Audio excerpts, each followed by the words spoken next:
Biglang laki at biglang lakas ng second unit ng Barangay Ginebra dahil na rin sa dalawang players na ito. Ginebra, may big adjustment na mangyayari. At Adrian Nocum, tinawag na mala PJ Simon. So yan ang ating mga tatalakayin. Speaking of PJ Simon, yan nga ang nakikita ni NLEX head coach Coach Jongwei Chico kay Reynoy Shine Elasto Painters player Adrian Nocum. Sa isang interview kay Coach Jong about sa kilalang one of this PBA great nga raw po. Yes, actually nga raw Samboy. Pero mas naaalala niya nga raw si Adrian Nocum kay PJ Simon. Maliit nga raw pero hirap pigilan. Yung instant points nga raw agad. So tinutukoy rin ng nasabing coach na mahirap nga raw talaga itong pigilan. Mabilis at ang daming galaw. So isa nga sa pagkakahawig din talaga nila sa game yung impact na mabibigay parehas ng players na to para sa kanilang team dahil sa kanilang game. At batay pa sa nasabi na tong si coach ang difference lang ni Adrian and PJ is off the bench si PJ pero i-score ng 10 points right away. Parang ganun ang tingin ko kay Adrian ayon sa nasabing NLEX coach. So para naman sa opinion natin maaari naman talaga na nakita or makita kay Nocum yung isang PJ Simon dahil may pagkakahawig naman sila ng galaw lalo na nung prime pa nitong si PJ Simon. Ganito din kasi yung galawan like Nocum. Ang maganda kay Nocum, bata pa siya so marami pa nga yan siyang pwedeng ma-improve pa at malaman para sa laro niya. Kumbaga, need niya pa ng more experience. Pero yung sa pinapakita niya nga ngayon sa laro niya talaga namang malaki na rin tulong at big impact na rin para sa team niya. At dito tayo sa patungkol sa adjustment na gagawin ng Barangay Ginebra. Speaking of adjustment, possible nagre-recover pa ang Ginebra mula sa mapait nilang pagkabigo sa back-to-back title runs.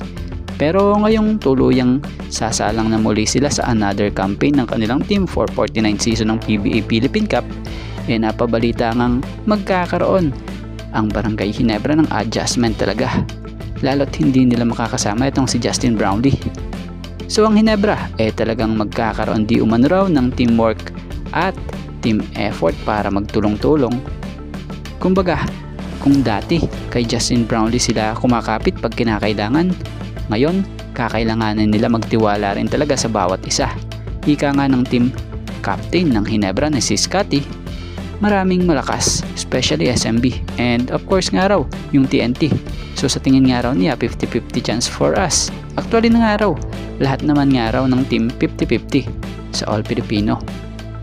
At plano pala nitong si Coach Tim na mas patatagin pa nga po ang mga players at wag i-underestimate ang team para hindi matalo.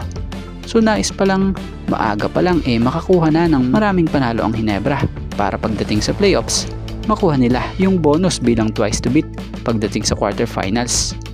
Pero syempre, hindi ganun kadali yan. Kailangan nga nilang paghirapan ang lahat. So para kay Scotty nga, hindi ganun kadali para makarating sa pagkuha ng corona. Lalo't andyan yung mga powerhouse team like San Miguel and TNT. Yung Junmar Fajardo na gusto makabalik at muling tulungan ng SMB para makuha ang dati nilang pinag-aahariang komprehensya. Yung TNT na tinatarget ang kanilang historic Grand Slam after sweeping 2 conference. So para kay Scotty, magiging masayang laban nga raw ito. So sa ngayon, looking forward nga raw po ang Ginebra sa All Filipino. Kailangan nga raw nilang mas pagtrabahuhan pa. May time pa nga raw para mag-practice at more na makapag-adjust without Brownlee. At sa tingin naman daw niya, ready sila this conference na ito. At dito tayo sa dalawang inaasahang magiging big factor at magpapalaki sa lineup ng Barangay Ginebra bilang second unit ng team.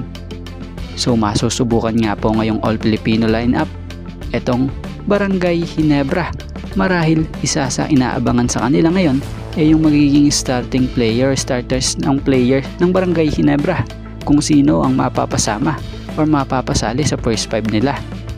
Pero kung may starting unit nga, inaasahang pagdating ng second unit ng Ginebra ay lalaki ang mga ito pagdating nga po sa second unit dahil na rin sa dalawang si Ralph Koo at nagbabalik na si Jeremiah. So inaasahang magiging big factor nga raw po si Gray and Koo sa Barangay Ginebra dahil sila nga raw yung magbibigay lalim sa second unit ng team. So ang dalawang ito nga raw ay inaasahan pagdating sa wing ng team na siyang mga threat din pagdating sa outside shooting. So this All Filipino Cup, dito tayo makakakita possible ng mga rotation na hindi natin nakikita kapag may import. Possible pa maging susi sila upang makapagpahinga ang mga starters ng Ginebra. So sana mas maging handa sila Ralph Koo and Jeremiah Gray para nga mas makatulong sila sa Barangay Ginebra.